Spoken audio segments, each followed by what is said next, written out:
Standard 9 के लिए अर्थालंकार ये साल में है और उसमें उपमा अलंकार और उत्प्रेक्षा अलंकार ये दोनों ही पढ़ाई करने के लिए है। तो इसमें का हम लोग उपमा अलंकार देखने वाले हैं। उपमा अलंकाराच्या आधी पण थोडक्यात आपण अलंकारची ओळख करून घेऊ की अलंकाराचे दोन प्रकार पडतात, शब्दालंकार आणि अर्थालंकार। अलंकार मतलब क्या? ऑर्नामेंट्स, जे दागिने घालून आपण खूप सुंदर दिसतो त्याप्रमाणे भाषेला सुद्धा अलंकार घालावे लागतात। मतलब उसमें भी अच्छे अच्छे वर्ड यूज़ करेंगे तो सेंटेंस बहुत अच्छा लगता है। आता शब्दालंकार, कधी कधी शब्दातील अक्षर रचनेमुळे नाद निर्माण होतो आणि भाषेला शोभा येते। कधी कधी शब्दांतील अक्षर रचनेमुळे नाद निर्माण होतो। अभी देखो, शब्दालंकार किसे कहते हैं? जो वर्ड रहते हैं उस वर्ड में, सेंटेंस में या पोएम में एक आध वर्ड रहते हैं जो बार बार आते हैं, उससे नाद निर्माण होतो। मतलब एक अलग सा नाद होतो। म्हणजे काय तर रायमिंग वर्ड, खाले गेले असे रायमिंग वर्ड आपण वापरले की ती एक वेगळी लय निर्माण होते आणि मग भाषेला शोभा येते। इसलिए पोएम में ज़्यादा राइमिंग वर्ड रहते हैं क्योंकि वो नाद की वजह से पोएम और भी सुंदर लगती है। आणि दुसरा आहे, कधी कधी शब्दांमुळे अर्थाचे सौंदर्य खुलून दिसते। आता शब्दांमुळे अर्थांचे सौंदर्य खुलून दिसते म्हणजे शब्दांच्या महत्त्वामुळे काय होतं, वो सेंटेंस और भी अच्छा लगता है, इसीलिए उसे अर्थालंकार कहते हैं। अब अर्थालंकार में पहिला है उपमा। आता उपमा अलंकार कशाला म्हणतात ते बघू। दोन वस्तूतील साम्य चमत्कृतीपणे रीतीने जिथे वर्णन केलेले असते तिथे उपमा अलंकार होतो। आता दोन वस्तूतील साम्य, अभी देखो उपमा अलंकार दो चीज़ें है और उसमें जो साम्य मतलब क्या, जो सेम थिंग है त्याचं वर्णन जिकडे केलेलं असतं तिथे उपमा अलंकार होतो। म्हणजे सम, समान, सारखे, वाणी, जैसे, तैसे, प्रमाण, सदृश्य, परी या शब्दातून साम्य दाखवलं जातं। हम लोग देखेंगे कि दो चीज़ें हैं और उसमें जो डिफरन्स अगर बताना है तो चमत्कृतीपणे ज्याचं वर्णन केलेलं असतं त्या वस्तूतलं साम्य किंवा सारखेपणा जो आहे तो जिथे वर्णन केला जातो तिथे उपमा अलंकार होतो। पहले मैंने बताया कि अलंकार मतलब क्या, ऑर्नामेंट्स जो फीमेल या स्त्री म्हणतो आपण त्याला की लेडीज की ऑर्नामेंट्स घालून स्वतःला खूप सुंदर बनवतात, त्याचप्रमाणे इथे शब्दाला किंवा भाषेमध्ये सुद्धा अनेक जे सुंदर शब्द असतात ते सेंटेंसमध्ये वापरले जातात और उससे वो सेंटेंस और एट्रैक्टिव बन जाता है। तो उसमें ये साल में उपमा और उत्प्रेक्षा अलंकार है। उपमा किसे कहते हैं? अगर आपको ये पहले दो सेंटेंस समझ में नहीं आ रहे हैं तो ध्यान दीजिए, इसमें ज्यामध्ये थर्ड लाइन जो है सम, मतलब जिस सेंटेंस में, यामध्ये मतलब क्या, जिस सेंटेंस में सम, समान, सारखे, वाणी, जैसे, तैसे, प्रमाण, सदृश्य, परी, भी कितने वर्ड है वो, 1 2 3, सम, समान, सारखे 3, वाणी चौथा, जैसे पांचवा, तैसे छठा, प्रमाण 7, सदृश्य 8, परी 9, ये 9 वर्ड। सोप्यात सोपं डेफिनेशन सांगते तुम्हाला एकदम इजी कि जिस सेंटेंस में सम, समान, सारखे, वाणी, जैसे, तैसे, प्रमाण, सदृश, परी, ये जो 9 वर्ड है वो वर्ड में से कोई भी एक वर्ड जिस सेंटेंस में रहता है उस सेंटेंस को उपमा अलंकार कहा जाता है। समझ में आया की ह्यापैकी कुठलाही शब्द ज्या सेंटेन्समध्ये असेल तर त्याला उपमा अलंकार असे म्हणतात। आता अभी मैंने कहा कि उपमा अलंकार समझ में आया कि वो 9 वर्ड से, जैसे तैसे, मतलब ये मेरे जैसी दिखती है, मेरी बहन उसके जैसी दिखती है, मतलब जैसी वो वर्ड आया, मतलब ये सेंटेंस कौन सा हुआ, उपमा अलंकार हुआ।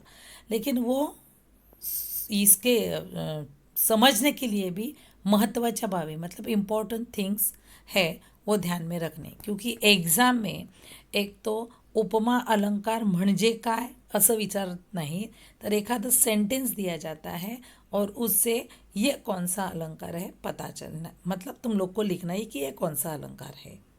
और दूसरा सवाल 2 मार्क्स के लिए पूछा जाता है कि एक सेंटेंस देने के बाद उसमें उपमेय कौन सा है, उपमान कौन सा है, समान धर्म कौन सा है और साम्यवाचक शब्द कौन से हैं। ये चारों में से कोई 2 पूछे जाते हैं, सेंटेंस दे के ये सवाल पूछे जाते हैं कि इसमें का आप उपमेय ढूंढो। अभी उपमेय ढूंढो, उपमेय मतलब क्या है, उपमान मतलब क्या है, तो अभी हम लोग देखेंगे। उपमेय ज्याची तुलना करायची आहे तो शब्द किंवा ज्याचे वर्णन करायचे आहे तो घटक। आता ज्याची तुलना करायची आहे, तुलना मतलब का कंपैरिजन, वो वर्ड, और ज्याचे वर्णन करायचे आहे तो घटक। उपमान ज्याच्याशी तुलना करायची आहे किंवा ज्याची उपमा दिली जाते।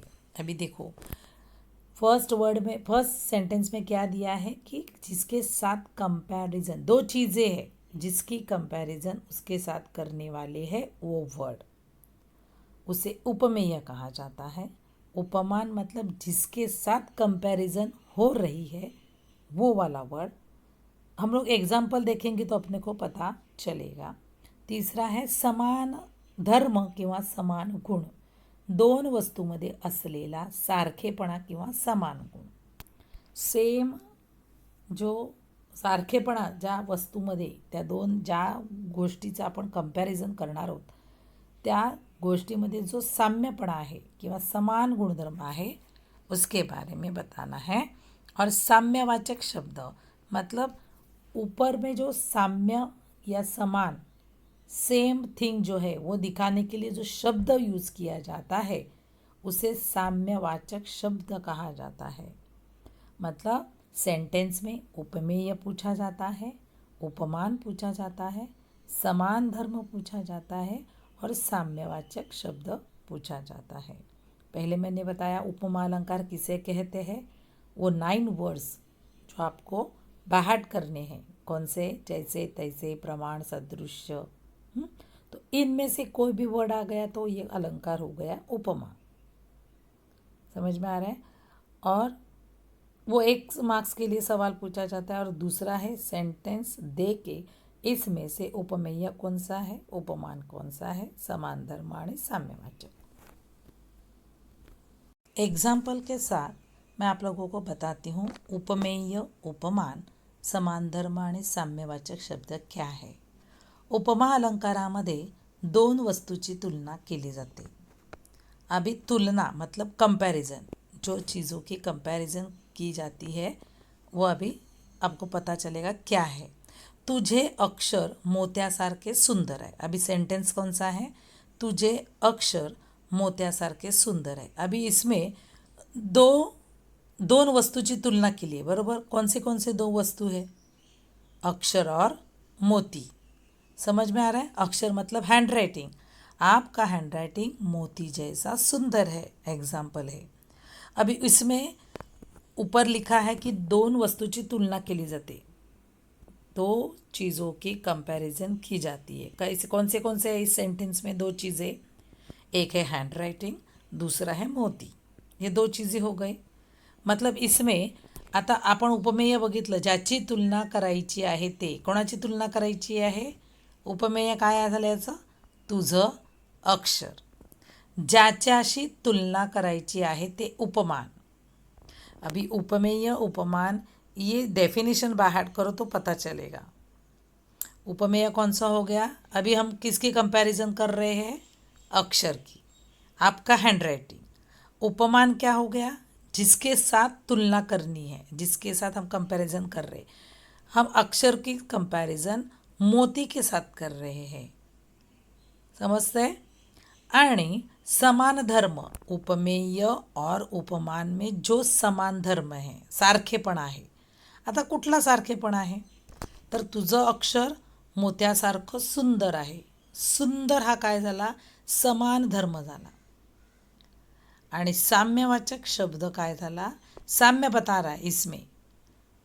क्या सेम थिंग है दोनों में, सारखेपणा, सारखे हा शब्द आहे. और अलंकार का नाम नीचे लिखा है उपमा अलंकार. अब ये उपमा अलंकार क्यों हो गया, हम लोगों ने इसमें उपमेय, उपमान, समान धर्म और साम्यवाचक शब्द देखा. अभी उपमा अलंकार क्यों हो गया, सारखे ये शब्द, जैसे तैसे, सारखे, प्रमाण, सदृश्य, 9 वर्ड जो मैंने पहले डेफिनेशन में बताए, सारखे ये वर्ड आया है, इसलिए ये अलंकार कौन सा है, उपमा अलंकार है. दूसरा एग्जाम्पल देखेंगे. आमचे गावचे सरपंच कर्णासारखे दानशूर आहेत. अभी आमचे गावचे सरपंच, सरपंच मतलब मेरे गांव का, हाँ सरपंच, कर्णासारखे, ये कर्ण मतलब Lord Karna, this is the name of God, जो चैरिटी करने वाला, मतलब हर टाइम चैरिटी करते थे, उनका नाम है लॉर्ड कर्ण. अभी आमचे गावचे सरपंच कर्णासारखे दानशूर आहेत, मतलब चॅरिटी कोणासारखे करतात, लॉर्ड कर्णासारखे किंवा देवासारखे चॅरिटी करतात.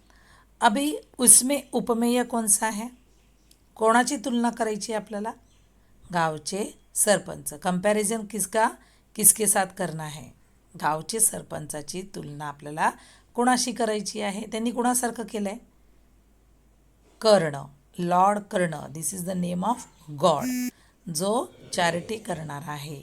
कळलं. तर आमचे गावचे सरपंच ये क्या हो गया, उपमेय हो गया. उपमान मतलब उसको काय की उपमा दी है, कौन है, किसकी तरह वो दानशूर है, कर्ण सारखे. आणि समान गुणधर्म क्या है उन दोनों में, सरपंच भी दानशूर है, कर्ण दानशूर था, चैरिटी करने वाला था, तो इसमें दोनों में सेम कौन सा धर्म है, दानशूर. आणि साम्यवाचक शब्द कौन सा है, सारखे. साम्यवाचक मतलब उपमेय, उपमान, दोनों में साम्य बताने वाला शब्द, सारखेपणा दाखवणारा शब्द काय आहे, सारखे. इसलिए ये उपमा अलंकार. और लास्ट में जो लिखा है वो अलंकार कौन सा है, उपमा अलंकार. तिसरं एक्झाम्पल आपण बघणार आहोत. सावळाच रंग तुझा पावसाळी नभापरी, सावळाच रंग तुझा पावसाळी नभापरी. अभी फिर इसमें पूछा है उपमेय कौन सा है, कौन सा उपमेय. अभी ये सेंटेंस का मीनिंग देखेंगे. सावळाच रंग, सावळा मतलब गहुवर्णीय, आपका रंग कैसा है, सावला रंग, तुझा आपका रंग सावला, पावसाळी नभापरी, पावसाळी मतलब मॉनसून में, नभ मतलब आकाश में ढग जैसे आते हैं और उसका कलर कैसे रहता है, सावला रंग रहता है, वैसे आपका रंग है. सेंटेंस का मीनिंग आपको पता चल गया. अभी उपमेय, उसमें अभी कसली उपमेय काय आहे, याच्यामध्ये कोणाशी तुलना केलेली आहे, कसली तुलना, तर आपका सावला रंग, सावळाचा रंग तुझा पावसाळी नभापरी. मग उपमेय काय याच्यामध्ये, सावळा रंग हे काय झालं, उपमेय झालं. उपमान पावसाळी नभा, किसके साथ तुलना की है, कंपैरिजन किसके साथ किया है, आपका सावला रंग किस जैसे दिख रहा है, कैसे दिख रहा है, पावसाळी नभ, बारिश के मौसम में आकाश में जो ढग आते हैं, क्लाउड आते हैं, उसका जो रंग है वैसे आपका रंग है. तो तुलना कोणाशी केली आहे, पावसाळ्यातील ढगाप्रमाणे. समान गुणधर्म कोणता आहे, रंग है ना, सावळाच रंग, समान गुणधर्म काय, तर रंग. आणि साम्यवाचक शब्द परी. अभी मैंने फिर से आपको याद देती हूँ मैं कि जो डेफिनेशन शुरू में मैंने देखी थी वो 9 वर्ड आप लिख के बाहर करो और उसमें से जो भी वर्ड सेंटेंस में आता है उसे उपमा अलंकार कहते हैं। अभी इसमें साम्यवाचक शब्द है परी। साम्यवाचक शब्द क्या है? परी, जैसा। परी मतलब क्या? नभा प्रमाणे। प्रमाणे, परी मतलब प्रमाणे, लेकिन प्रमाणे ये वर्ड उधर दिया नहीं है, परी है। तो परी ये अलंकार कौन सा है? उपमा अलंकार। परी मतलब फेरी नहीं, ये परी मतलब प्रमाणे। ये परी मतलब क्या? प्रमाणे, नभा जैसा है। मग हा शब्द त्या डेफिनेशनमध्ये दिलेला आहे सुरुवातीला, त्यामुळे हा उपमा अलंकार होतो. फिर एक और एक एग्जाम्पल. कमला परी मिटती दिवस उमलुनी तळ्यात. कमला मतलब कमल का फूल, परी मतलब प्रमाणे, कमल जैसे. मिटती दिवस, मिटती मतलब फटाफट खत्म होते हैं. उमलुनी तळ्यात, उमलुनी मतलब फुलणी, उमलणी. तळ्यात मतलब पानी में, तालाब में. उपमेय, उपमेय काय? सारखेपणा, ज्याची तुलना, सॉरी सारखेपणा नाही, उपमेय मतलब ज्याची तुलना करायची आहे ते. कसली तुलना केलेली आहे? काय फटाफट जात आहेत? दिवस. उपमान काय आहे? कमळ. कशाप्रमाणे? कमळाप्रमाणे. समान धर्म काय आहे? फुलणे आणि उमलणे. फुलणे, उमुलुनी, उमुलुनी मतलब फूल जब खिलते हैं, खिलने का त्याला उमलणे म्हणतात किंवा फुलणे म्हणतात. मग कमल का फूल का खिलना हा काय झालं? समान धर्म झाला. आणि साम्यवाचक शब्द परी, परी मतलब क्या? प्रमाणे. हा शब्द परी, हा शब्द साम्यवाचक शब्द आहे, म्हणून हा काय झालेला आहे? उपमा अलंकार. बहुत सारे एग्जाम्पल मैं आपको सामने दिखा के एक्सप्लेन कर रही हूँ, ध्यान दीजिएगा, तभी आपको ये उपमा और उत्प्रेक्षा अलंकार सही से आएगा. और ट्रिक भी मैं बता रही हूँ. तुम लोगों को क्या ट्रिक बताई हूँ कि शुरू में जो सेंटेंस में जो वर्ड दिए हैं वो वर्ड अगर कोई भी सेंटेंस में आए तो वो उपमा अलंकार है. अभी फॉर एग्जाम्पल और एक है कि आभाळागत माया तुझी आम्हावरी राहू दे. अभी ये सेंटेंस का पहला मीनिंग देखेंगे हम लोग. आभाळ मतलब आकाश, गगन, उसके जैसी माया मतलब प्यार. आपका प्यार कैसा रहने दो? आम्हावर राहू दे. आभाळागत माया तुझी आम्हावर वाहित राहू दे. तुझी आभाळा एवढी माया आमच्यावर राहू दे, हमारे ऊपर होने दे. उपमेय, उपमेय काय आहे? उपमेय मतलब कोणाची तुलना करतोय आपण. कोणाची तुलना करतोय आपण इकडे? तुझी माया, आपका प्यार. हां. उपमान, उपमान मतलब कोणाशी तुलना करायची आहे. किसके साथ कंपॅरिझन कर रहे? आपकी माया कैसी है? आभाळागत आहे, बरोबर. आभाळासारखी तुझी माया. समान गुणधर्म. अभी देखो इसमें समान गुणधर्म विशालता है.